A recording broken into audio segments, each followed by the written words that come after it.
Knowing Luka, he wouldn't want us to focus on him. He wouldn't want us to focus on the sadness of his death, but instead focus on the blessings that God gave him so many years on this earth.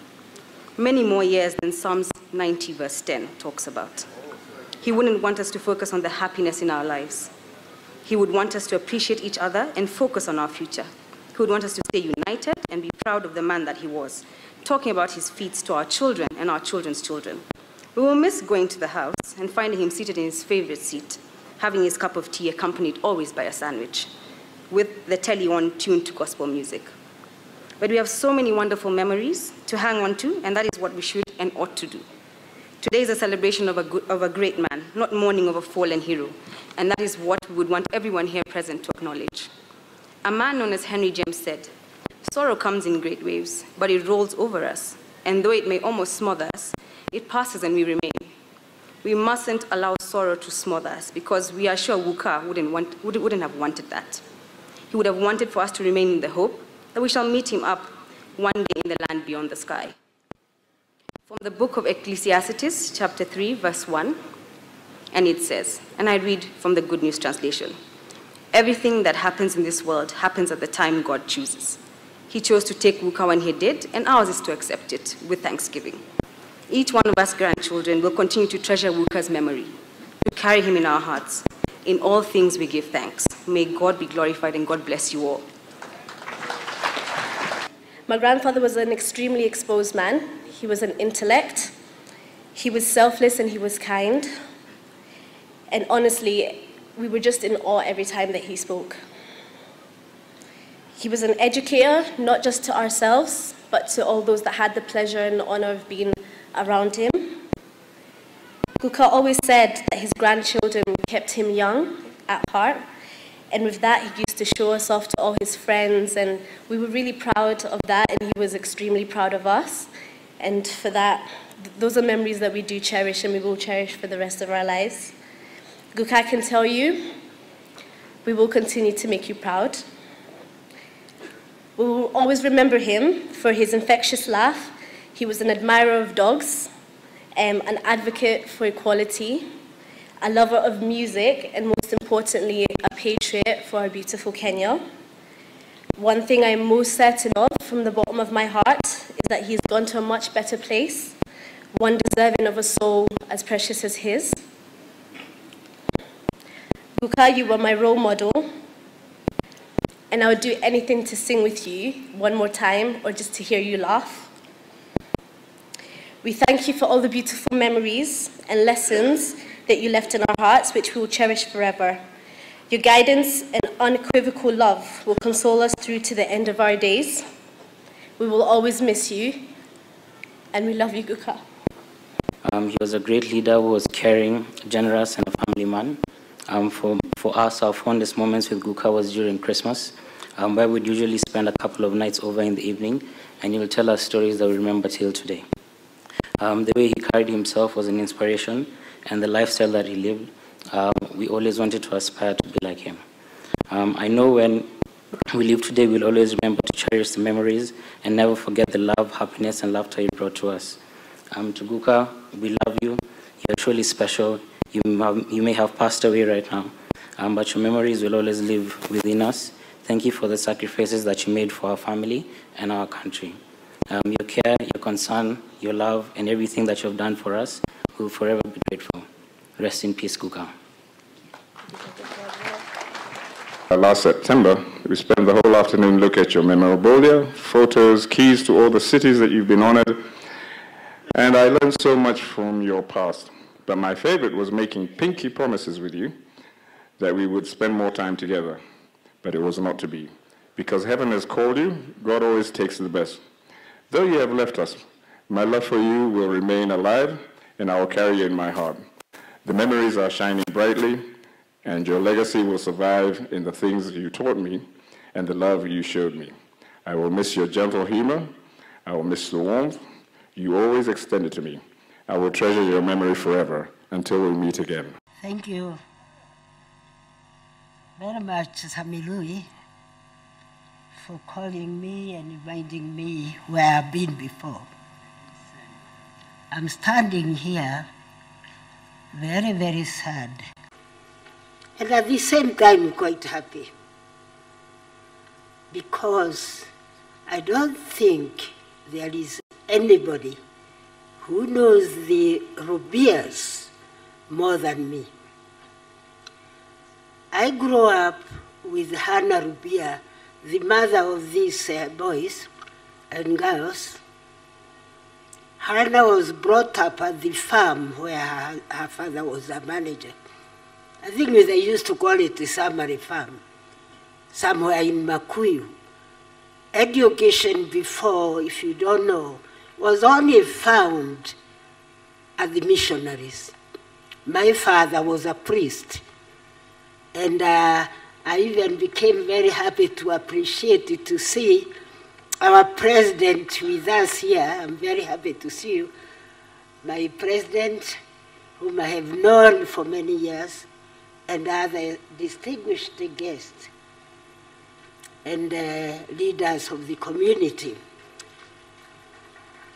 What I would say, there is nobody knows the Rubia'S more than me. This is because when Mzee Kamau Kiroga was working in the farm, there was no good schools for his children. He talked to my father. My dad was a priest in charge of the then Maragua Parish. Now they call it the Moranga South or something like that.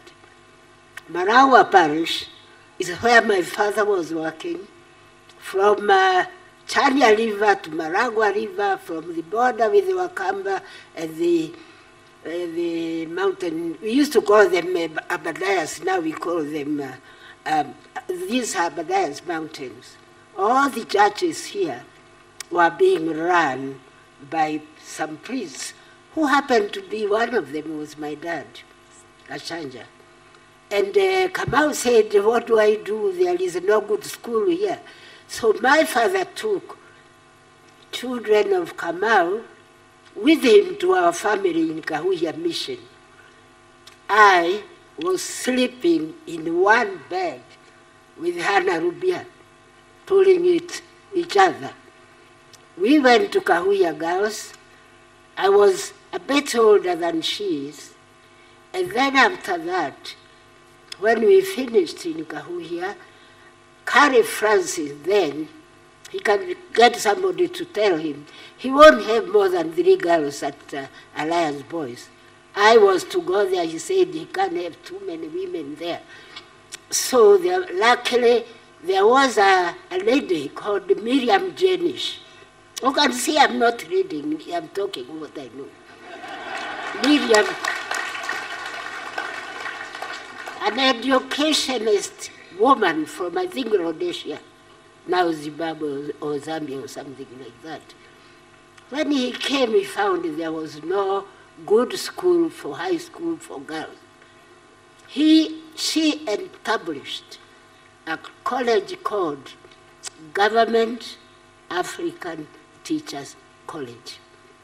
I was there with some other ladies, with Mrs. Rubi'a, some ladies from Western Kenya.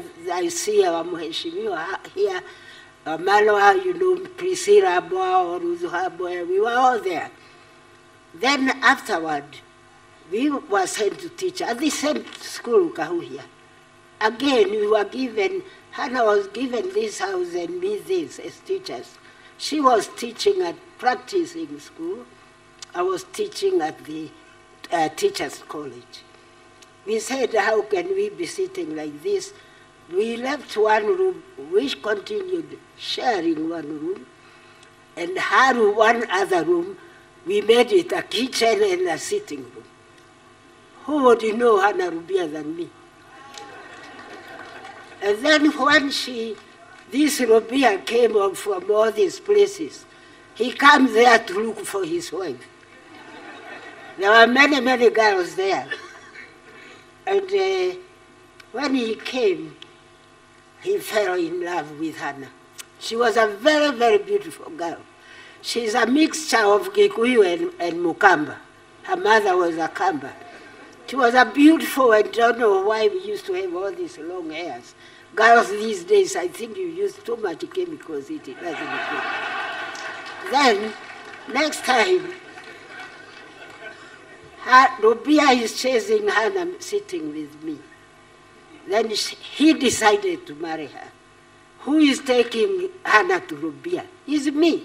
If you look at the pictures, she didn't know anybody. And I was there. If you look at her wedding picture, you won't know me, I was young. But you can see one tall girl with the long hair, is me.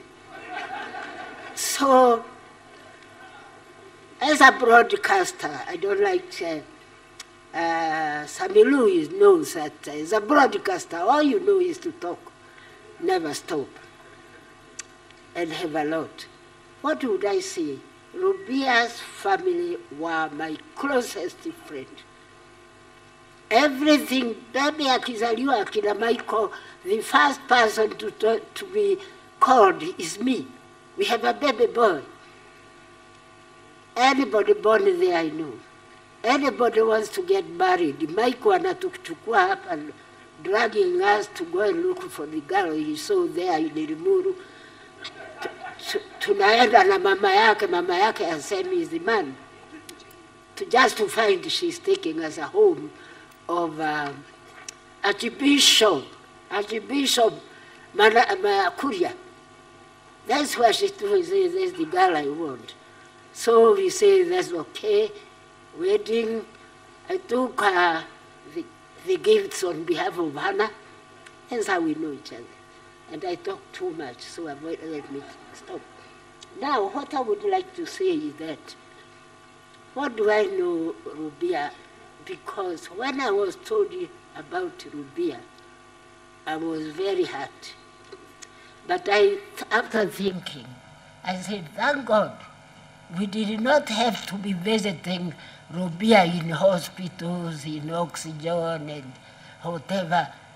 Just slept. God knew he likes peace, he left. I will always Rubia as a mayor. We'll talk about him, this and the other, but let me talk of Rubia as a mayor. When Rubia was a mayor, at the time he died close to Christmas, we would be sending children at Christmas mayor's tree outside City Hall. And when I hear people cry, talking about what is going on, all the Nairobi children come to sing. And Asians who loved Rubia, who worked with Rubia, will bring us so many gifts to give to the Christmas things for the children. It is Rubia who taught me how to invest. There was a time, and I hated to talk too much history, but let me say it. Who knows where I will be tomorrow? There was a time before independence. The white community, Muzungus, started to get worried about these upcoming Africans. And they said, went to Kiambu and say, chop one area of Kiambu, and we push these Akina Rubia, Akina, all these getting educated, trying to be this and this, put them in Kangemi, Lilota, help them to get home there. They are starting to come to Westlands and Lavington and all these. They are interfering, push them there. One of them was Rubia. He took 4 plots and built a house. And then said, come, you can take a plot here. I took 2 next to them. You see? So, Rubia, anywhere, he thought, I was like a second, like a sister to him. If there is any problem, he shares it with me. If you touch me, I go to share with him. And I would say, Nairobi was Nairobi when we were very big. Nairobi with exhibition outside City Hall. On Saturday, we go there to dance at night. There was a restaurant there where you can eat, the lawyers, everybody. Schools were good, healthy centers, social centers, immunization, healthy children were being given injection at these schools during Rubia. If I write Rubia, you may have to write a book. To me, from Muranga, I feel lost. Not long ago, I went to bury Matiba. I have buried Michuki. I have buried Keano. I don't know what is left. But I hope, as I sit here, I see Mwangi, our governor there, I see our senator there, I see Gambi Gitola, Peter Kenneth. We are throwing a ball to you. Nairobi was known for business for Africans. Rubia was the first to establish one of the biggest distribution shops. Or now you call it Helasalas, we used to call it White Aways. A big distribution shop. They have all these things. During his time, they used to develop homes. Dandora, Umoja, and some of the Buruburu, they sell to people. Bring whatever you have, then you have a home. What happened? Call us before we sleep, because we can sleep anytime, but let us follow that. Perhaps I don't know much, Rubia, on in politics. I know more as a person, as a loving parent and wife, and as a person of growing up. And Rubia is tough, was very tough man. I hear a song somebody sings who says, I am unbogable, I am unbogable. I say, that's like Rubia. You can't shake him. He was too tough for everybody. Let us pray that he sleeps in peace. Michael, where is Michael? You know where I am. Come, we talk. With all these beautiful children, one looks like Anna would be a beautiful girl. And we are there. Only one thing I would ask. Excuse me, Nani. You never know, I might knock down here. And then, let me go back now. I was there when we got independence. Being in the Ministry of Information, I was among the informers, information people of all over the world. And I watched carefully the two flying flags, one for British up there and one for Kenya down there, guarded by the police, and the other one guarded by the British officials. They said, oh God, save our gracious king, long live our noble king. I knew it very well, because that's how we used to sing. And as they were singing, it was coming down. And after it went down, our Kenyan flag was going up, going up, going up, and this one coming down. Can you imagine? The British flag dropped as I'm witnessing, and Kenya flag going up as I'm witnessing. I didn't know how to sing national anthem, but I murmured. And I didn't clap. I just started seeing my tears flowing. I was holding myself like this. Is it true? The question is, the flag, the British flag went away. And I watched, I witnessed, and our Kenyan flag went up. The President Kenyatta is there, coming, very well dressed, with his mugwajo. And my fear today, if I knock down today, we fought the British. What do you say? We fought the British, who won't allow us even to have a flat in Westlands. How? Are we careful that there are no others trying to penya? Are you going to fight? I won't be there. I won't help you. Be careful. People suffered. People are mistreated. People are detained. People are removed from their villages to be put at Gishagi and have a big strange with balconies and what, that if you run away, they would kill, they will choma you miguu.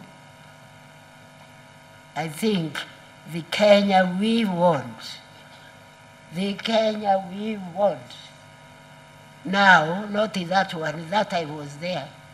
There is another Kenya we want. Please make sure after we see Rubia off, you sit down. I know where the papers are, some I went and managed to get. We must stop that. Money, money, money, money. Money, money, money, money. You only eat one chicken. You only sleep on one bed. Don't go on grabbing.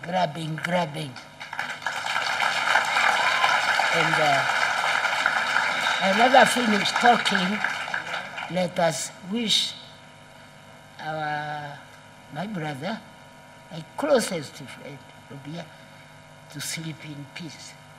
But Kenya we won't. Call me before I get too old.